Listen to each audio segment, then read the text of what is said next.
Lovely. Happy Friday, everybody. We got a beautiful day today, headed into a weekend. We can kick back and enjoy a little bit of this weather. Jim Costa in for Mike Valenti today. He is into derby mode already. At home watching the Oats. As you call it. Or the Oaks. As he I say calls the Oaks.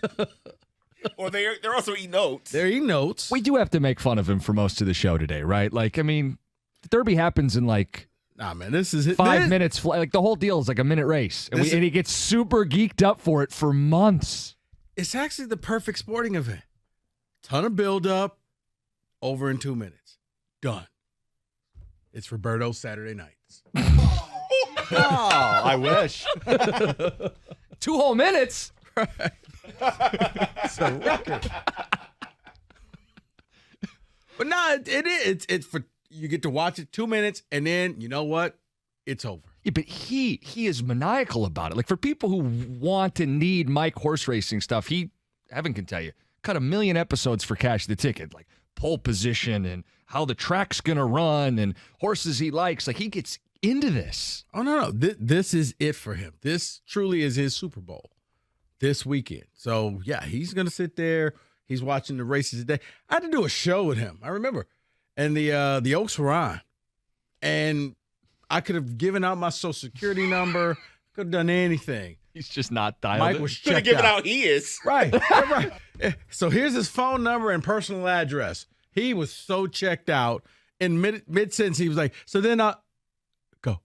Yeah, So it's probably better that he takes the day, right? Just sit on the Just- couch, right, have a go mint enjoy julep, it. do your thing. He had all his laptops up with every race, watching it live. It's like, just next year, stay at home, enjoy yourself. We're going to have some fun with it. We will select horses from the Derby. I have some notes from Mike standing in his place today. But we're going to have fun with that later in the show. David's got a football today. We're going to have a good Friday. We will talk about our baseball team at 3 o'clock. Tigers off a sweep of the Mets. They've got a soft stretch coming up in May. I'm calling it the Jolt for June. But, Rico, we should start the show with some of the information that you heard about the Pistons. So just setting the scene for people, the Pistons have a head coaching vacancy. You just heard in the update, want to make a hire within the next week. They have not interviewed Nick Nurse, NBA champion. They didn't pick up the phone for Ime Udoka. Not at all. He's the Rockets coach. And now what about the news of Mike Budenholzer? Rico, you did a little digging, and what did you hear? I was like, so, you're interviewing the top assistant for Budenholzer. So are you going to go for Coach Bud? One word, doubtful. So it tells me, I don't know where the Pistons are going with this coaching search. I don't know. They must have their guy, but it's not going to be a name that everybody is looking for. It's not going to be a name that everybody's going to feel good about, because when Ime Udoka, when he was out there, I'm like, man, he has some problems in Boston, but this is Detroit. I guess with further news that has come out of the Pistons organization, I kind of understand why you didn't go after him now. So, But it's a theme where you have NBA championship coaches who they aren't interviewing, Nurse and Budenholzer. And Udoka was on the market, was in the finals a year ago, and they're not even interviewing these proven commodities. not interested. Not interested. Now, I want to know if you're at all nervous as a Pistons fan, because this is a big hire. It's a big hire. You're about to have 3 top 5 picks on the same team, all really young guys that you got to figure out how to get the most out of them and get them to play together. Rico, this is a big hire. Are you at all nervous that they're not talking? Not considering some of the proven names. I'm going a little bit deeper, because I'm starting to wonder, is it something wrong with this organization? Are the Pistons not reaching out to people, or are people just kind of, No, this isn't that kind of job where people don't enter. Is it? I mean, we were joking about it, but I mean, could you imagine? All of a sudden they pick up the phone. Hey, this is Troy Weaver for Detroit Pistons. Wondering if you'd be interested.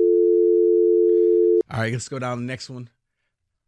Like he's got the yellow page. Is it like Kenny's going to get a phone call this week? Like a Ted Lasso situation. Kenny's going to have all kinds of metaphors. Little analogies here from Detroit Pistons. Wondering if you'd be interested in the. Okay. All right. Maybe we should just ask them, it's just, you knock on the door and say you're Jehovah's Witness. You probably get a better reception. As a Pistons fan, how do you feel about how this process has gone, where they have ignored the biggest, most proven names on the market, some with baggage, others without? Like, I'm not sitting here telling you they should hire Mike Budenholzer. If you watch that series against the Heat, it was littered with coaching issues. Their half-court sets were terrible. They didn't put Giannis on Butler at all down the stretch. No timeouts. Who was the guy that dribbled out the clock at the end of their season? Like, what are we doing? Grayson Allen. It was not a well-orchestrated team. I'm not telling you they should hire Budenholzer, but there is a theme here where we aren't hearing them even do the due diligence on the most proven guys. And the favorite, Rico, I don't know if you saw this, James Edwards of The Athletic says it's Kevin Ollie. Mm-hmm. Is that an inspiring hire? Is that one that you feel good about? No, that one seems smartest man in the room hire. We know something you don't. He left college in a little bit of a cloud from UConn. A little bit. And then he got relegated to, the G League. I think G League, is he G League Ignite? Yeah, the Overtime Elite. Overtime Elite, that's what it is. So, he's there. Rico, nobody else has interviewed Kevin Ollie, and he's the front runner for the Pistons job. Nobody else is even considering him. Which leads me to wonder, do people even want this job? Even though you may have the number one overall pick, because here's the thing. If you don't get the number one overall pick, what do you have to sell?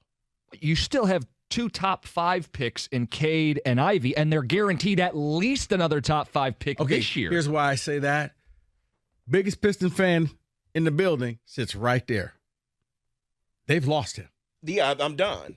Wembanyama is probably the only thing that can get David back, because it just seems like there's no trying. And granted, we don't know what goes on behind closed doors, but when you hear you didn't even pick up the phone and call some of these people to at least let them tell you no, nah, you're going smartest guy in the room right now. That's it. That's all I want as a report. And, we got some good guys that cover the team locally, and I'm pretty sure they would have had a report saying, the Pistons reached out. They had a phone call, or they reached out to an agent of Ime or Quinn, somebody. But there's no report other than Kevin Ollie, Jaron Collins, and Charles Lee. Nothing exciting. The fact that Kevin Ollie is believed to be the front runner. Then Charles Lee may end up going back to Milwaukee. If I'm him, if he has the opportunity, I would stay there. I would not come here. You got here. Giannis. You got Jaden Ivey.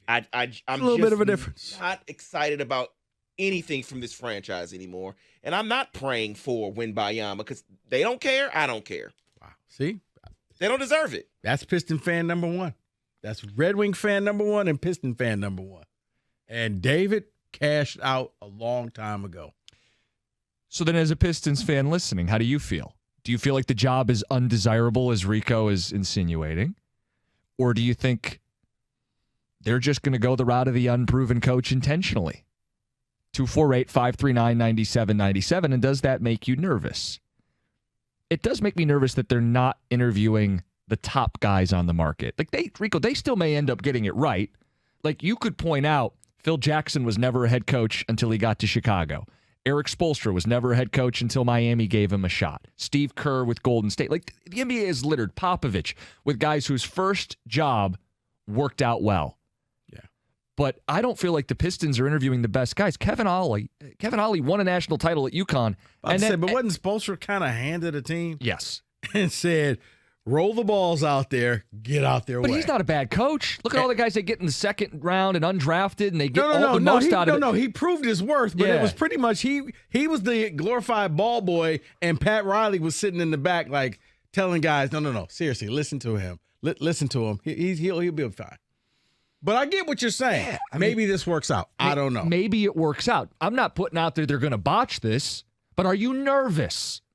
No Nick Nurse, no Budenholzer, no Ime Udoka. The only team that's interviewed Kevin Ollie is the Pistons, and he's their front runner. Like, okay. I'm very concerned. How do you sell this team if you do not get the number 1 overall pick? How do you sell it next season? I think Cade and Ivy are a draw. That's maybe where I disagree with you. Cade's a number 1 overall pick. I know out of sight, out of mind, he didn't play this year, largely.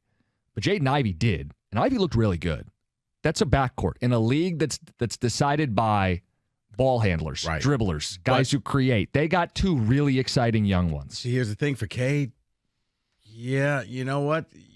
You can't come out there and get injured again. And I know you can't control it, but yeah, if all of a sudden he goes back down again, then now you're looking at, the basketball equivalent of DeAndre Swift.